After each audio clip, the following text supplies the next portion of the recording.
Hello दोस्तों, एक बार फिर से आप सभी का बहुत बहुत स्वागत है आपका अपना यूट्यूब चैनल आरके स्टडी पे। मैं हूं रविंद्र कुमार। सो गाइस, आज डाटाबेस मैनेजमेंट सिस्टम का लेसन नंबर 4 स्टार्ट करने वाले हैं।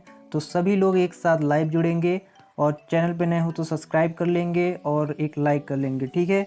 सो गाइस, लेसन नंबर 4 जो लेसन नंबर 4 है हमारा, उसका नाम है रिलेशन डाटाबेस डिजाइन। माने जो रिलेशन डाटाबेस होता है उसको हम लोग किस हिसाब से डिजाइन कर सकते हैं, ठीक है। उसको आज हम लोग पढ़ने वाले हैं, तो वीडियो में लास्ट तक बने रहिएगा। और नॉर्मलाइजेशन में हम लोग पढ़ेंगे कि फर्स्ट नॉर्मल फॉर्म क्या होता है, सेकेंड नॉर्मल फॉर्म क्या होते हैं और थर्ड नॉर्मल फॉर्म क्या होते हैं। तो इसके पूरे एकदम अच्छे से डिस्कस करने वाले हैं, तो बिल्कुल मिस मत कीजिएगा। तो चलिए स्टार्ट करते हैं। स्टार्ट करने से पहले हम बता दें आपको गाइज कि हमारे टेलीग्राम से जुड़ जाइए। टेलीग्राम का नाम आरके स्टडी 2.0 है, जहाँ पे आपको फ्री कॉस्ट में इंग्लिश और हिंदी दोनों में बुक्स अवेलेबल हो जाते हैं, ठीक है। वहाँ से फ्री पीडीएफ आप लोग डाउनलोड कर सकते हैं। तो आज का हमारा जो टॉपिक है वो सारे के सारे हम बता दे रहे हैं। सबसे पहले हम लोग समझेंगे कि नॉर्मलाइजेशन होता क्या है। इसके बाद हम लोग समझेंगे कि डाटाबेस नॉर्मलाइजेशन क्या होता है। पहले क्या समझेंगे कि नॉर्मलाइजेशन होता क्या है। इसके बाद फिर हम लोग समझेंगे कि डाटाबेस नॉर्मलाइजेशन क्या होता है। फिर हम लोग इसके टाइप्स पढ़ेंगे, ठीक है, कि जो हमारा नॉर्मलाइजेशन है इसमें टाइप्स कितने प्रकार के होते हैं। तो 3 प्रकार के अभी हम लोग पढ़ेंगे। होते तो अभी और ज़्यादा हैं, 5th तक होते हैं, लेकिन अभी हम लोग सिर्फ 3 पढ़ेंगे। कौन कौन सा? First normal form, second normal form और थर्ड नॉर्मल फॉर्म। यहाँ से लेकर हम लोग नेक्स्ट क्लास में पढ़ेंगे। तो आज बस हम लोग इतना समझेंगे। तो सबसे पहले हम नॉर्मलाइजेशन के बारे में आपको थोड़ा सा समझा देते हैं। फिर नॉर्मलाइजेशन जो डाटाबेस नॉर्मलाइजेशन होता है उसके बारे में हम बताएंगे। तो नॉर्मलाइजेशन सिंपली भाषा में आपको हम बता दें कि जो रिलेशन के डेटाबेस होता है उसको डिजाइन करने के लिए यूज किया जाता है। किसका? नॉर्मलाइजेशन का। ध्यान में ये क्लियर हो गया कि जो रिलेशन डाटाबेस होता है उसको डिजाइन करने के लिए हम लोग नॉर्मलाइजेशन का यूज करते हैं। कह सकते हैं कि उसके जो टेबल फॉर्म में डाटा होते हैं ना, उनको शुद्ध करने के लिए, यानी शुद्ध डाटा को टेबल में रखने का जो तरीका होता है उसी को क्या कहते हैं? नॉर्मलाइजेशन होता है, ठीक है। उसी को नॉर्मलाइजेशन कह सकते हैं। तो आई होप गाइज कि नॉर्मलाइजेशन क्या होता है समझ गए होंगे। माने एक लाइन में अगर हम लोगों को लिखना भी होगा तो सिर्फ हम लोग ये लिखेंगे कि रिलेशन डेटाबेस को डिजाइन करने के लिए नॉर्मलाइजेशन का यूज किया जाता है, तथा इसका मुख्य उद्देश्य जो होता है वो फिल्टर करना। फिल्टर करने का मतलब है कि सिर्फ शुद्ध डाटा को टेबल के फॉर्म में रखना होता है। दूसरी बात यहाँ पे ये भी कहेंगे कि इसके जो डुप्लीकेट एंटिटी को क्या करता है? रिमूव करती है। जहाँ पर टेबल से डुप्लीकेट एंटिटी को हटाते हैं और उसके बाद हम पहले से मतलब जो बाद में हमें पहले से क्या होती है, जो बाद में हम लोग डाटा रखते हैं उससे हम लोग को पहले क्या होती है? शुद्ध डाटा को प्राप्त होती है। तो ये हमारा क्या करती है? नॉर्मलाइजेशन का। तो बस इतने ही हम लोग को नॉर्मलाइजेशन में समझना है। और हम लोग अब समझेंगे कि जो हमारा नॉर्मलाइजेशन है उसके डाटाबेस नॉर्मलाइजेशन क्या होते हैं। चलिए समझते हैं। तो गाइज ये है आपका डाटाबेस नॉर्मलाइजेशन। तो डाटाबेस नॉर्मलाइजेशन जो होता है वो 2 स्टेप में, यानी कह सकते हैं कि 2 प्रोसेस पर वर्क करता है, ठीक है। तो डीबीएमएस में नॉर्मलाइजेशन डाटा को ऑर्गेनाइज करने के लिए प्रोसेस का वर्क करते हैं, या फिर कह सकते हैं कि जो नॉर्मलाइजेशन है वो 2 स्टेप पे वर्क करता है। तो पहला और दूसरा क्या क्या है चलिए समझते हैं।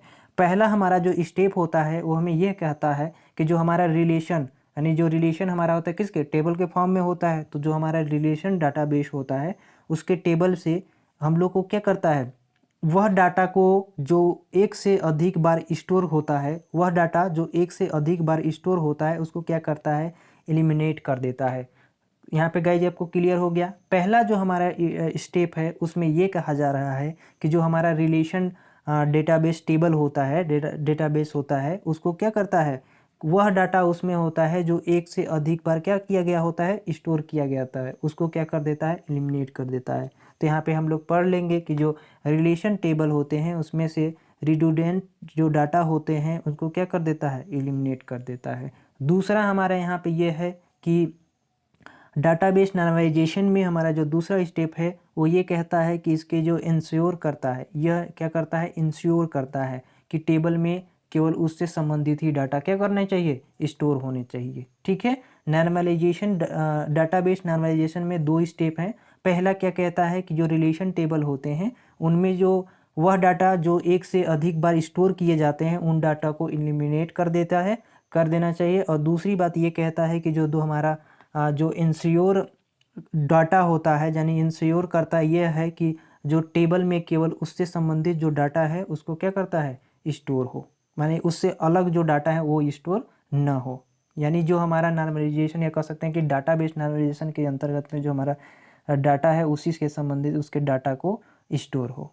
ओके, तो ये हमारा होता है 2 स्टेप। दूसरी बात यहाँ पे और पढ़ेंगे कि जो नॉर्मलाइजेशन का होता है उसका मुख्य उद्देश्य ऐसे रिलेशन टेबल को समूह को क्रिएट करना होता है जिसमें रिडंडेंट होते हैं, जो डाटा न हो तथा जो निरंतर एंड सही तरीके से अपडेट को क्या करे, मोडिफाई करे। तो मोडिफाई हो सकता है, उसी को हम लोग इसका नॉर्मलाइजेशन कर सकते हैं। अब हम लोग गाइज पढ़ेंगे कि जो नॉर्मलाइजेशन है उनके कितने टाइप्स हैं। तो नॉर्मलाइजेशन के हम लोग अभी 3 टाइप पढ़ेंगे, इसके बाद फिर हम लोग 2 और टाइप पढ़ेंगे, ठीक है। तो सबसे पहले हम लोग पढ़ेंगे कि फर्स्ट नॉर्मल फॉर्म क्या होता है, फिर सेकेंड नॉर्मल फॉर्म, फिर थर्ड नॉर्मल फॉर्म, फिर जो अगला है वो फोर्थ है और उसके बाद फिर फिफ्थ। तो फिफ्थ नॉर्मलाइजेशन होता है, एक थर्ड की तरह ही एक और होता है, तो उसको भी हम लोग अगले वीडियो में डिस्कस करेंगे अच्छे से। तो सबसे पहले हम लोग समझते हैं कि जो फर्स्ट नॉर्मलाइजेशन होता है वो क्या और किस तरह हमारे रो कॉलम में किस तरह रिलेशन डेटाबेस में यूज किए जाते हैं।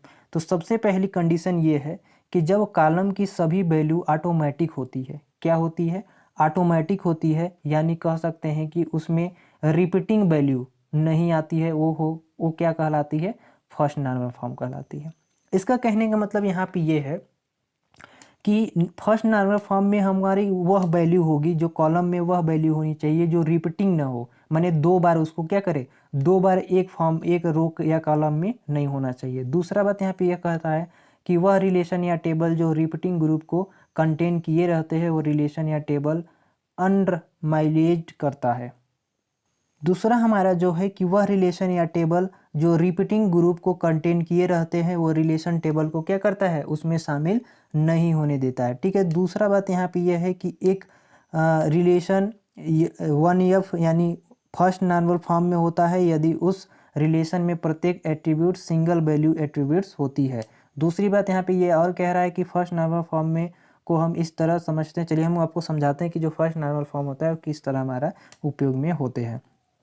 तो अभी सबसे पहले बात यहाँ जो पॉइंट्स है उसको सबसे पहले पढ़ेंगे कि टेबल में कोई भी डुप्लीकेट रो नहीं होना चाहिए। कंडीशन क्या है कि जो हमारा टेबल होगा उसमें डुप्लीकेट रो नहीं होनी चाहिए।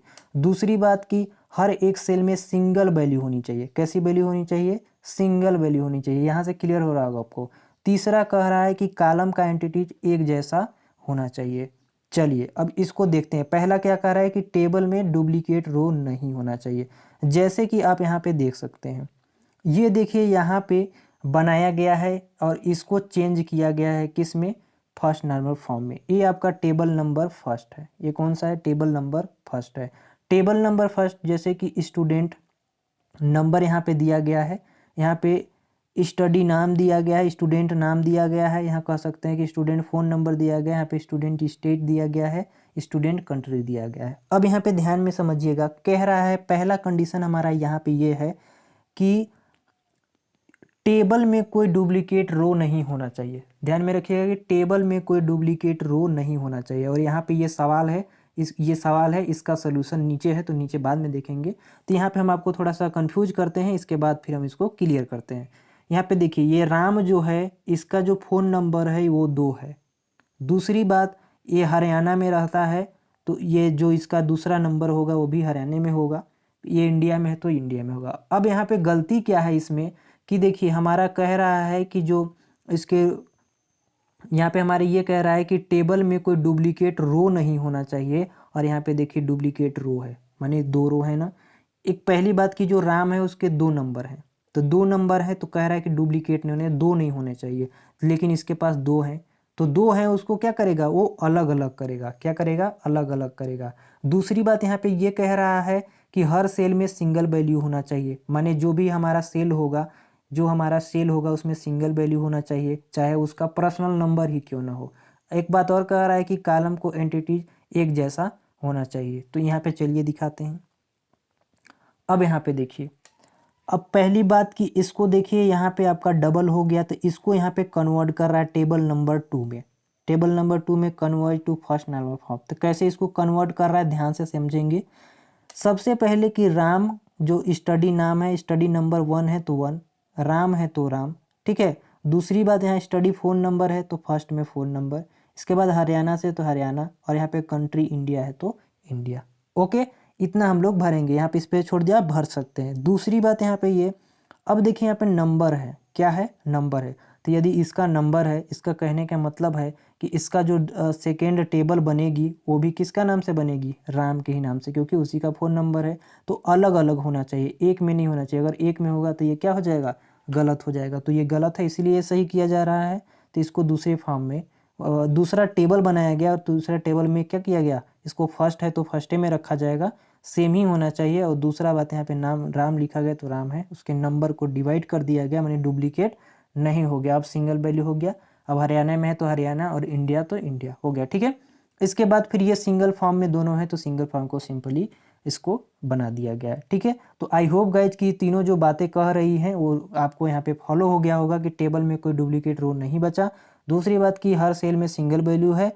तीसरी बात यहाँ पे कॉलम की एंटिटी एक जैसा है इसमें, ठीक है। तो आई होप गाइज कि इसमें देखिए एक जैसे कहने का मतलब यहाँ पे ये है कि जैसे 1 2 3 है तो यहाँ पे 1 2 3 तक ही है। तो आई होप गाइज कि ये कैसे कन्वर्ट किया गया है फर्स्ट नॉर्मल फॉर्म में, आपने समझ गया होगा। अब हम लोग पढ़ेंगे जो सेकेंड फॉर्म है हमारा, कि सेकेंड नॉर्मल फॉर्म में हम लोग किस तरह से इसका यूज करते हैं, सेकेंड फॉर्म में कंडीशन क्या है। तो सेकेंड फॉर्म जो होता है, फर्स्ट नॉर्मल फॉर्म जो हमने पढ़ा था, सेकेंड नॉर्मल फॉर्म के जो जितने भी फर्स्ट नॉर्मल फॉर्म के जितने भी रिक्वायरमेंट होते हैं वो सारे सेकेंड जो नॉर्मल फॉर्म होते हैं उसमें अप्लाई होने चाहिए।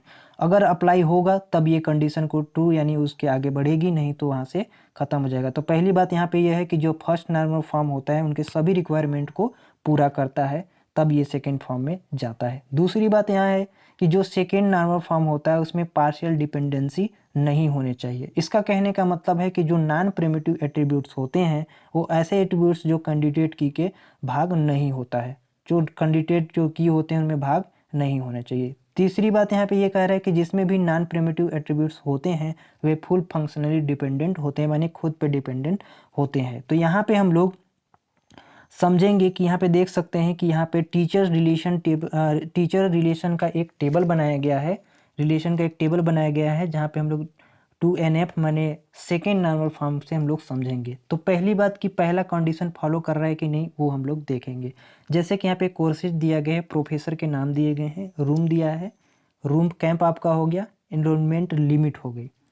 तो यहाँ पे ये कह रहा है कि पहला जो हमारा फर्स्ट नॉर्मल फॉर्म है उसमें ये कहता है कि जो हमारा रो जो होते हैं वो क्या होने चाहिए, सिंगल वैल्यू होने चाहिए, ठीक है, सिंगल वैल्यू होने चाहिए। इसका कहने का मतलब यह है कि जो उसके रो है वो क्या होना चाहिए, डुप्लीकेट नहीं होनी चाहिए। तो यहाँ पे देख सकते हैं कि गौरव गुप्ता जो हैं वो उनका एक ही कॉलम है, ये जितने भी नाम देख रहे हैं उनका सिंगल कॉलम है, तो ये एज सर्टिफाइड करता है।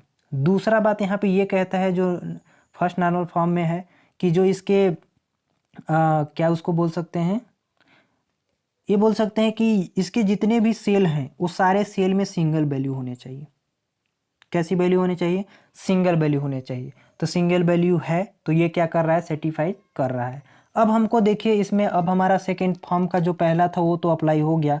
दूसरी बात यहाँ पे ये कहता है कि इसके जो एट्रीब्यूट्स हैं, जो इसके कह सकते हैं कि जो इसके एट्रीब्यूट्स हैं, बोल सकते हैं जो इसके टपल्स हैं वो क्या करने चाहिए, एक यूनिक होनी चाहिए। जैसे कि ये कोर्सेज है तो कोर्सेज क्या है, यूनिक है, जो किस किस के साथ कन्वर्ट हो सकता है। जैसे ये कोर्सेज है तो कोर्सेज के लिए प्रिंसिपल हो गए, और इसका क्या हो जाएगा, ये इनरोलमेंट लिमिट। ये क्या करेंगे, तीनों इनके तीन फॉर्म में डिवाइड हो जाएंगे। पहले बात कोर्स, प्रोफेसर, इनरोलमेंट नंबर। इसके बाद फिर हम लोग दूसरा में बात करेंगे कोर्स, और ये फिर मैच करेगा किसके साथ, कोर्स, फिर ये मैच करेगा किसके साथ, रूम के साथ, ठीक है।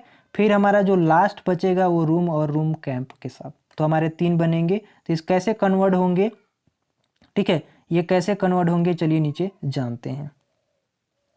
यहाँ पे देख सकते हैं ये तीनों कन्वर्ट हो रहे हैं। पहला कोर्स, प्रोफेसर, एनरोलमेंट लिमिट, ये यूनिक है, जो सारे के साथ क्या करता है, सारे के साथ वो अटैच हो जाता है। तो इसलिए देखिए सारे के सारे रूल फॉलो कर रहे हैं इनके साथ। ये आपका यूनिक हो गया, ये भी आपका यूनिक हो गया, इसके साथ अटैच हो गया, और ये आपका इसके साथ अटैच हो गया, ठीक है, रूम रूम कैंप के साथ हो गया।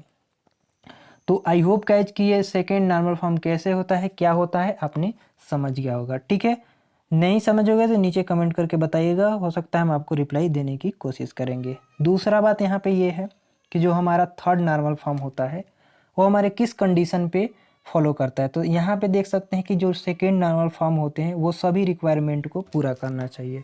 अगर सेकेंड नॉर्मल फॉर्म को रिक्वायरमेंट को पूरा करता है तो वो थर्ड नॉर्मल फॉर्म में आ जाता है, और जब वो थर्ड नॉर्मल फॉर्म में आ जाएगा तो थर्ड नॉर्मल फॉर्म में एक रिलेशन और किसी भी नॉन प्राइम एट्रीब्यूट्स के लिए जो ट्रांसिटिव डिपेंडेंसी होती है वो नहीं होनी चाहिए।